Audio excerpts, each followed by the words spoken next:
So you have a story that's going on with you right now where God is intentionally putting a mirror in front of you and saying, this experience was to produce this so you can see this about yourself.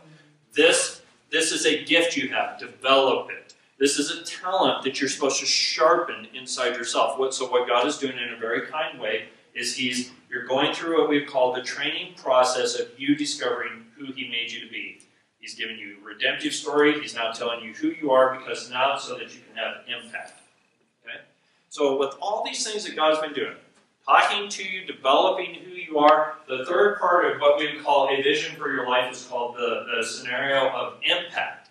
Well, how do you have impact? You have impact because God is a personal God. People are made in His image. This redemptive story becomes the thing that creates impact in people's lives. I don't tell someone else's story. I begin to tell my story to people. And the way that He's given me gifts in us, I think about how to bring people into what we would call the meeting of God with them. Whether it's running a business, whether it's being in politics, whether it's being a father and mother in a family, whatever it is, He's using that as a vehicle for the story of who you are to have impact in people's lives. Okay? And so you'll create, in this place of impact, this is where you learn how to create things and learn to live by faith and begin to dream with hope in the future of impact. Okay? And when we talked about this, I think it was a couple months ago, you have to learn to we have to learn to not inhibit our ability to dream big at this stage. Okay? Because God, there's a basic theology concept in Scripture that works in your life just as much as it works in explaining the Scripture, and it's this. God always starts out in what we call a seed form before He develops the fullness of something. So God gives you, as you start thinking about having impact, the way you lay a foundation, or the first things that you do, are really just the foundation of it because there's something greater is going to come. Okay? So you always have to look at how God does stuff through you. It comes in a seed form. No one usually claps or rejoices when you do it. You're usually doing it because you know God has told you to do it, but you don't have a bunch of fanfare there. And as you stay consistent with it, He keeps adding to it, building to it, giving you faith and hope to walk with it. Okay?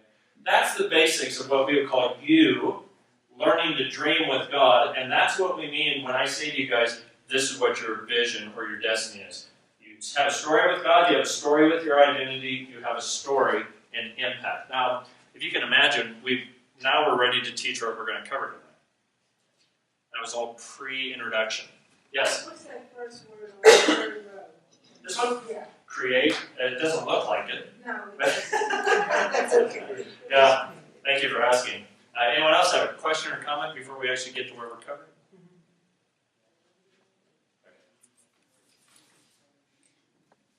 Can I make a comment, actually? Yes, you can. I've heard people say that if the vision isn't impossible, then it probably isn't from God. I agree with that. I do in the sense that if it's a God vision, it's always going to be beyond your ability to do it. Well, it's not only that. Think about it. God, have you ever heard this statement? I actually coined it. Don't tell anybody that. That'll be the last time I tell you that. God is miraculous. God doesn't do miracles. God's miraculous by nature. So that means that anytime He relates to us, we have to get comfortable with the miraculous. And since He's the only one that can do it, we have to join Him and let Him do that. So anything He's talking to us about means He has to do something miraculous in that situation to do it. So that's why it's impossible, because there's no way in your own human efforts you can get yourself there. You have to learn to trust Him to do a miracle at strategic times for Him to accomplish His purpose. That's why you can't do it on your own. If God just came to you and said, okay, now go get a job at McDonald's, well, how hard would that be? Yeah, that's your vision for life. McDonald's, drive-through window. That is a hard call.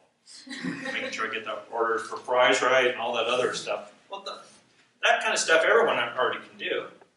When God talks to you about something way beyond your ability and absolutely impossible unless He helps you do it, well then,